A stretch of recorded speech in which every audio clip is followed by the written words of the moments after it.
और आज हम तुमको कलयुग की एक ऐसी शक्ति बताने जा रहे हैं कि आपके दिमाग की नसें खुल जाएंगी। कलयुग की एक ऐसी शक्ति पर चर्चा करेंगे।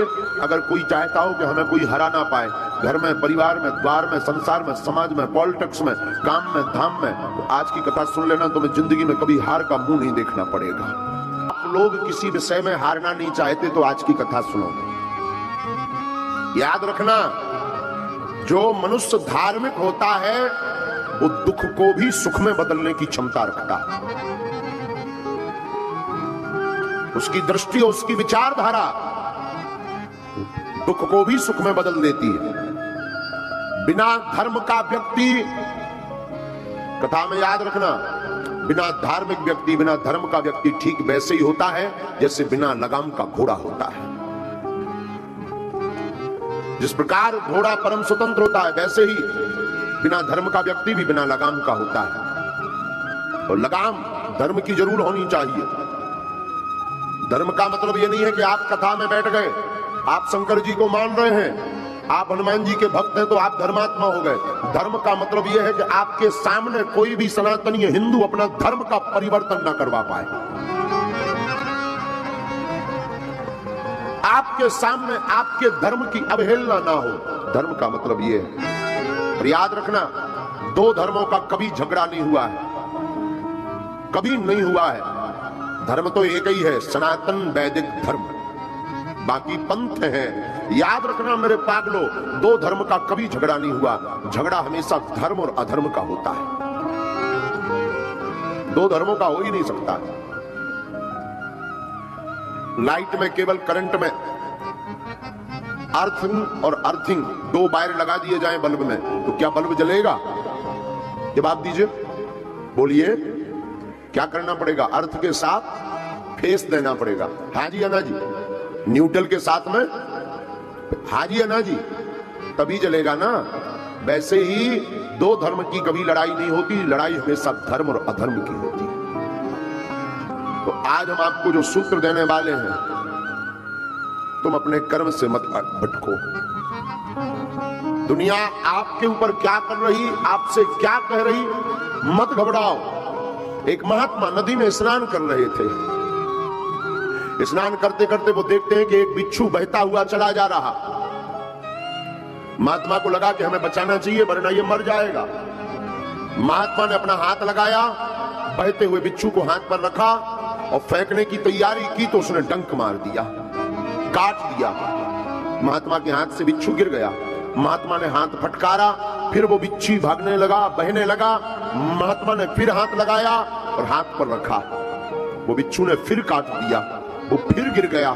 महात्मा ने फिर हाथ फटकारा, विदिन 50 बार बिच्छू ने काटा, हाथ नीला पड़ गया, जहर चढ़ गया, हाथ में सुन्नपन आने लगा। नदी के किनारे हमारे तुम्हारे जैसा कोई एक सज्जन खड़े हुए थे। उन्होंने कहा, ये बाबा पागल हो क्या तुम? तुम्हारी बुद्धि सठिया गई? वो काट रहा तो तुम उसे ही बचाने का प्रयास कर रहे हैं, ऐसे को मरने दो। क्या जरूरत है उसको बचाने की? जो काट रहा हो, जिसके साथ तुम अच्छा कर रहे हैं, वो बुरा कर रहा है, तो क्या आवश्यकता है उसको बचाने की? क्या जरूरत है उसको हाथ पर रखने की? क्या आवश्यकता है? महात्मा ने मुस्कुराकर कहा कि श्रीमान, बात तो तुमने बहुत अच्छी बोली पर यह सोच बहुत छोटी है। श्रीमान, याद रखो, जब वो बिच्छू अपनी प्रवृत्ति नहीं छोड़ सकता, बिच्छू जब काटना नहीं छोड़ सकता, तो साधु बचाना कैसे छोड़ देवे? वो अपना काम कर रहा, हम अपना काम कर रहे। वो मरते मरते भी अपनी आदत नहीं छोड़ रहा और हम जीते जीते अपनी आदत छोड़ दें। इसलिए मेरे पागलों, दुनिया का काम कहना है, उनको आदत पड़ी है कि तुमको कुछ ना कुछ वो बोलेंगे बोलेंगे बोलेंगे, लेकिन तुम्हारी जिम्मेवारी है दुनिया को बोलने दो। तुम डिगना नहीं, तुम बहकना नहीं, तुम अपने रास्ते पर बढ़ते कदम चले जाना, एक दिन मंजिल अवश्य मिल जाएगी। चाहे वो मंजिल परमात्मा को पाने की हो, या वो मंजिल आपकी जिंदगी की हो, या कोई पद पाने की मंजिल हो, या प्रतिष्ठा पाने की मंजिल हो, या भगवान को पाने की मंजिल हो, लोगों को कहने देना, लोग कहते रहेंगे, तुम बढ़ते जाना और एक दिन मंजिल पा जाओगे मेरे पागलों। आदत मत छोड़ना। लोगों के कहने पर तुम बहक मत जाना, लोगों को कहने पर तुम हट मत जाना। याद रखना, अहिंसा धर्म है।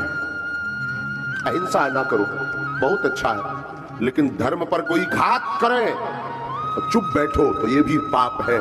धर्म पर कोई घात करे तब बोल देना चाहिए, ये भी धर्म है। वो सूत्र जिसके लिए तुम बैठे हो, उस सूत्र का नाम है एकता। क्या नाम है? जोर से बोलो ना, पीछे वाले। त्रेतायाम मंत्रम शक्तिश्च ज्ञान शक्ति कृते युगे, द्वापरे युद्ध शक्तिश्च संघे शक्ति कलियुगे।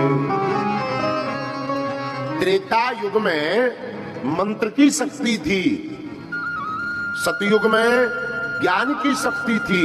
जो त्रेता में मंत्र जानता था वो बलवान था, सतयुग में जिसको ज्ञान था वह बलवान था। और द्वापरे युद्ध शक्तिश्च, द्वापर युग में जो युद्ध जीतने की कला जानता था वह बलवान था। लेकिन कलयुग में ये तीनों नहीं है। कलयुग में संघे शक्ति कलयुगे, कलयुग में एकता ही शक्ति है, वही बलवान है। जिसकी एकता वो बलवान। इसलिए साधुओं, एकता चाहे घर की हो, परिवार की हो, भाई भाई की एकता हो, या फिर समाज की एकता हो, अथवा हिंदुओं की एकता हो, जो एकता पर बल देता है उससे पूरी दुनिया हार जाती है। कलयुग का प्रभाव, कलयुग में जिसकी महिमा है वो एकता की।